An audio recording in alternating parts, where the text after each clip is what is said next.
Jadi fokusnya di HP aja. Nah, kita tinggal lihat nih, Mengurangi 10, 15 atau 20 tahun ke depan kita bisa lihat nih generasi-generasi besok itu seperti apa. Mereka akan tumbuh jadi manusia-manusia yang egois, ya. Wis pokoknya wis gak ngurusi liyane, wis pokoknya sibuk dengan dirinya sendiri. Terus kebanyakan ya mereka tidak mempunyai keberanian untuk tampil. Nah, ini sudah beberapa kasus aku tangani anak-anak itu ya. Mungkin karena setiap hari itu mereka nggak punya teman di rumah dan satu-satunya teman adalah HP-nya. Ketika dia harus masuk dalam sebuah lingkungan di mana dia harus berinteraksi dengan banyak orang, gagap loh. Gak usah ngomong anak-anak lah, kita-kita aja lah. Sering kan kita udah ngumpul dengan banyak teman, makan lah, kita janjian makan, udah di resto makan, wes banyak orang ini. Tapi mereka itu semua kan sibuk, nggak ngobrol, tidak ngobrol. Nah, itu nanti kita bisa lihat 10, 15 atau 20 tahun ke depan. Kita lihat tuh orang-orang di masa itu seperti apa. Jadi orang sekarang itu banyak yang gagap ketika harus berbicara di depan banyak orang. Tidak mempunyai rasa percaya diri. Asik dengan dirinya sendiri. Nah, treatmentnya bagaimana, Bunda? Treatmentnya ya orang tua yang harus kendalikan. Nah, itu orang tua yang harus kendalikan. Daripada apa? Ribut. Ya sudahlah. Bahkan yang menyedihkan ya, yang menyedihkan nih ya. Anak baru usia 2 tahun, 3 tahun. Benar. Dipegangi HP, terus habis itu dikasih film-film apa itu supaya dia tenang. Yaitu ilmu praktis ya. Jadi orang tua itu karena udah nggak mau repot. Nah, makanya begini. Aku sekarang lagi campaign. Aku sekarang sedang mengkampanyekan tentang pentingnya kesehatan jiwa. Ya kan? Karena selama ini orang-orang lebih concern kepada kesehatan fisiknya, tidak concern terhadap kesehatan jiwanya. Padahal kesehatan jiwa itu yang utama, ya, karena itu bisa mempengaruhi seluruh kehidupannya. Nah, kenapa kok akhirnya aku memberikan banyak treatment terapi, ya? Treatment terapi untuk pemulihan jiwa. Ya, aku mempunyai misi untuk membangun kesadaran masyarakat Indonesia. Walaupun yang aku lakukan itu, cuman sebutir pasir ya, sebutir debu, tidak akan bisa merubah apapun. Tapi paling enggak aku sudah mulai. Nah, semoga nanti direspon oleh banyak orang dan orang itu bisa berpikir sama denganku. Bahwa memelihara ya kesehatan jiwa itu sangat utama. Mengutamakan kesehatan jiwa itu sangat penting dalam kehidupan kita. Bukan hanya untuk kehidupan kita sekarang, tapi itu sebuah investasi untuk masa depan. Termasuk ya anak-anak kecil yang sudah dipegangi HP dan segala macam itu. Nah, apa yang terbentuk sekarang itu terbawa sampai nanti ketika mereka dewasa gitu. Nah, itu yang harus mengendalikan orang tuanya. Kalau orang tuanya nggak bisa mengendalikan, berarti orang tuanya harus treatment dulu. Orang tuanya ditreatment. Iya, orang tuanya harus ditreatment dulu, dipulihkan dulu jiwanya, disehatkan kembali jiwanya. Baru nanti orang tua bisa mentreatment anak-anaknya. Itu sudah apa ya? Ada perubahan pola pikir yang sangat luar biasa. Apalagi ibu-ibu muda itu dipek gampangi.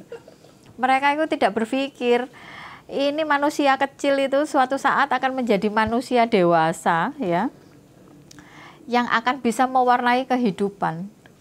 Nah, tidak berpikir seperti itu. Ya mungkin dulu sama orang tuanya tidak diberikan pemahaman tentang itu. Ya nantilah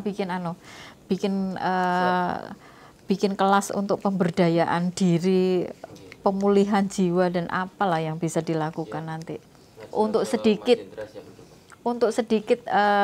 merubah mindset ya. Tidak banyak yang bisa kita lakukan, tapi minimal kita sudah take action. Contoh konkretnya Bunda tentang itu tadi. Tentang apa? Mengantisipasi anak-anak. Mengantisipasi anak-anak. Kalau kalau ponakanku udah dikasih jam. Dibatasin. Ada jamnya. Ya sekarang ini kompleks kan, apalagi kemarin waktu pandemi itu kan, malah ekstrimnya satu anak itu harus punya 1 HP karena sekolah itu kan juga daring kan, jadi masing-masing anak harus punya. Tapi sebenarnya bisa orang tua itu bisa mengendalikan. Orang tua bisa mengendalikan. Oke, kalau anak SMP gitu dia sudah bisa mengendalikan dirinya sendiri ya. Tapi kalau anak SD gitu ya orang tua yang harus turun tangan. Orang tua itu harus mau repot. Intinya sekarang itu kan orang tua nggak mau repot. Dipek gampangi, diambil mudahnya. Ya mendidik anak itu memang nggak gampang ya. Mendidik anak itu memang nggak gampang. Jadi orang tua harus mau repot. Ya minimal ada pembatasan jam supaya anak itu tidak selama 24 jam itu diberikan kebebasan untuk pegang HP. Terus habis itu stop arek buayek kabeh dicekeli HP. Karena itu akan membangun habit untuk mereka. Saiki bayangin kalau misalnya anak segitu sudah dijejeli dengan teknologi yang belum tepat guna untuk anak-anak seusianya, dan itu akan membuat anak itu jadi kayak autis. Dia tidak memperhatikan lingkungannya, dia hanya peduli dengan dirinya sendiri. Jadi ibu-ibu muda ya, ini bisa jadi bahan untuk pertimbangan. Ketika memutuskan untuk memiliki anak berarti kalian harus sadar dengan konsekuensinya. Punya anak itu memang repot, ora gampang, butuh perjuangan, dan yang harus difikirkan, yang harus di-highlight adalah kita mempunyai kewajiban untuk membersamai mereka, untuk mendidik mereka ya, untuk memberikan fasilitas terbaik untuk mereka. Supaya apa? Supaya kelak ketika mereka dewasa ya, mereka bisa mewarnai kehidupan, mereka bisa menjalankan tugas-tugas kehidupan mereka dengan baik. Sampah di dunia ini sudah banyak ya, manusia-manusia yang nyampah itu sudah banyak, jadi jangan ditambah-tambahi lagi, nanti makin banyak gitu. Siap. Oke, dipun mirenge Ibu. Lajeng konten seperti apa yang perlu ditonton agar bisa merubah masa depan? Konten seperti apa?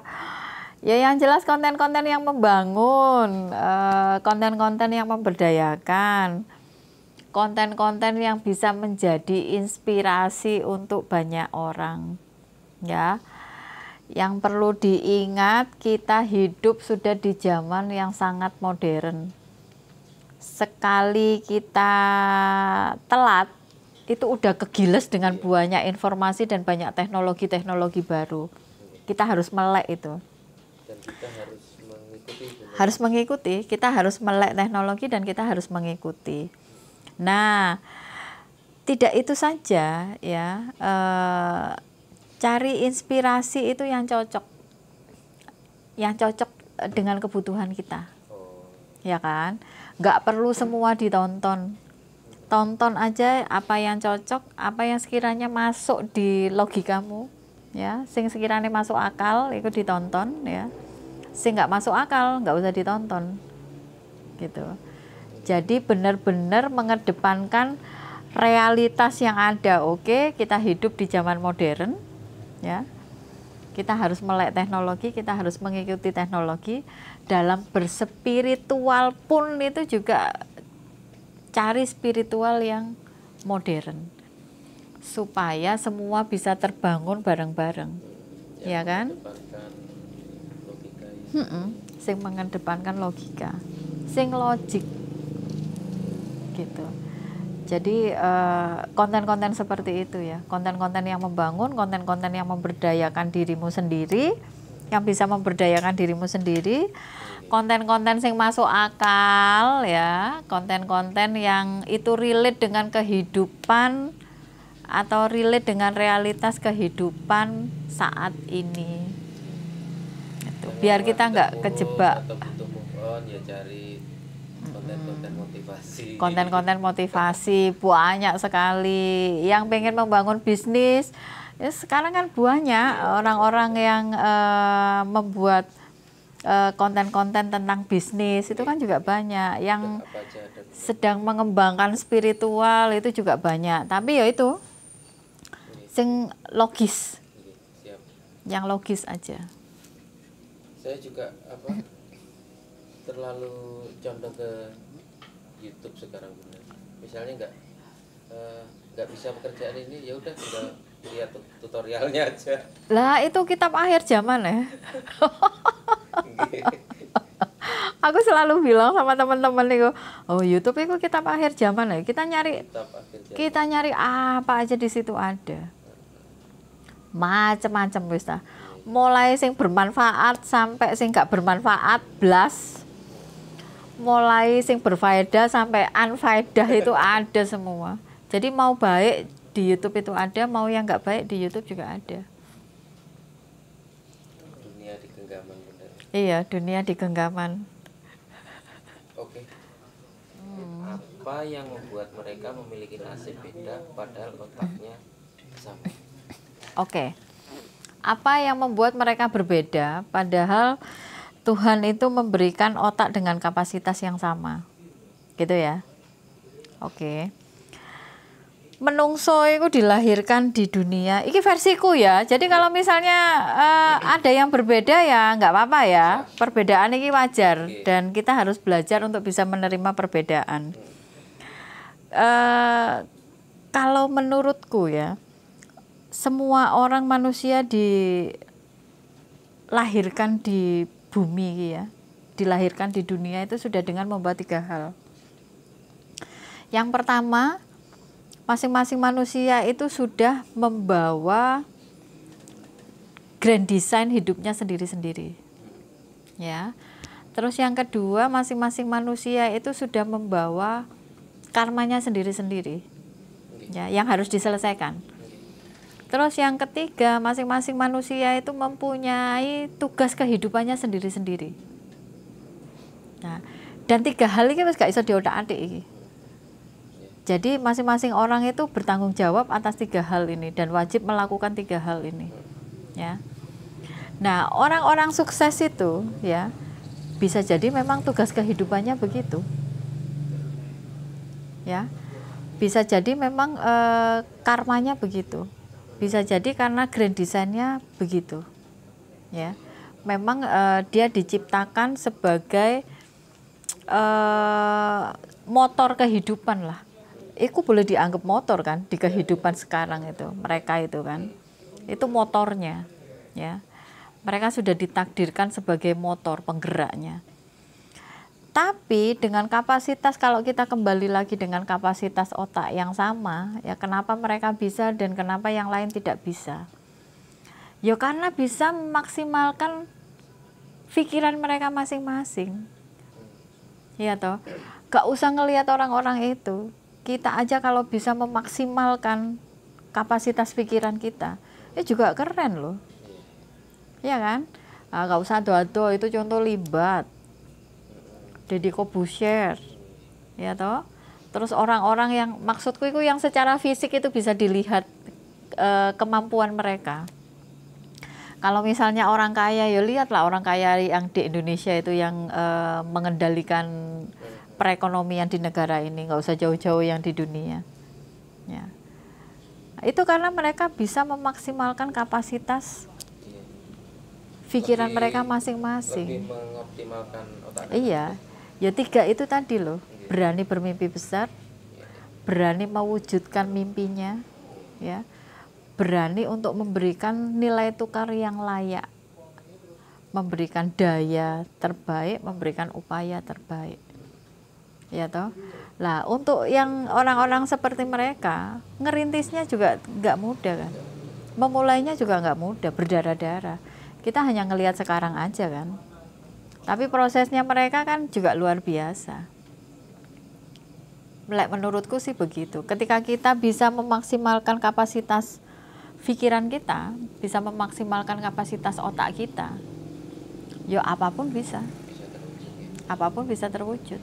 Ya 3 hal itu, berani bermimpi besar, berani mempunyai keberanian untuk bisa mewujudkan mimpi-mimpinya, ya, dan berani untuk memberikan nilai tukar yang pantas untuk perwujudan semua mimpi-mimpinya itu. Tapi tetap tidak melupakan 3 hal itu tadi ya, tugas kehidupan, grand design yang sudah disiapkan, dan karma-karma kehidupannya. Oke, siap.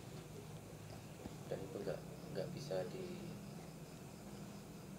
diubah nanti. Nggak bisa dirubah. 3 hal itu tidak bisa dirubah.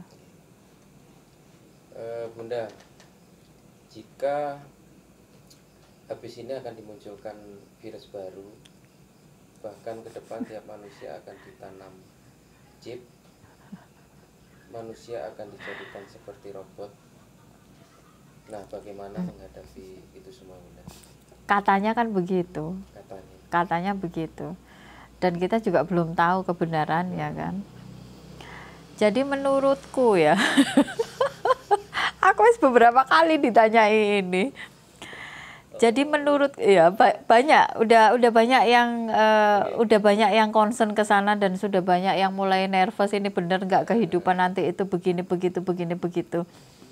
Udahlah, nggak usah mikir panjang-panjang. Wong kita itu juga nggak ngerti kan kita itu sampai kapan hidupnya gitu. Udah nikmati aja apa yang ada hari ini. Jadi manusia itu jangan terlalu melihat ke depan. Juga jangan terlalu banyak menengok ke belakang. Sekarang. Karena waktumu akan habis. Sebenarnya waktu yang sesungguhnya ini sekarang. 1 detik yang sudah lewat aja udah bukan jadi milik kita. Menghabiskan energi. Ya? Hanya menghabiskan energi. Udah concern dengan apa yang ada sekarang. Atau kalau bahasa orang-orang keren itu di sini saat ini sekarang. Kalau misalnya taruhlah besok pun itu terjadi, belum tentu kita ada di sana. Karena masa depan itu bukan milik kita. Bisa dibilang masa depan itu ya sekarang ini. Iya. Ya sekarang ini yang harus kita nikmati, yang harus kita maksimalkan, yang harus kita optimalkan. Terus yang harus kita berikan daya sebaik-baiknya. Yang sekarang ini.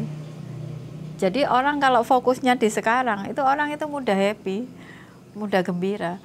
Biasanya orang yang tidak mudah gembira itu karena pikirannya jauh ke depan. Atau ke belakang. Padahal kalau untuk yang ke belakang udah kita nggak mungkin bisa balik. Terus kalau untuk yang ke depan belum tentu kita ada di sana.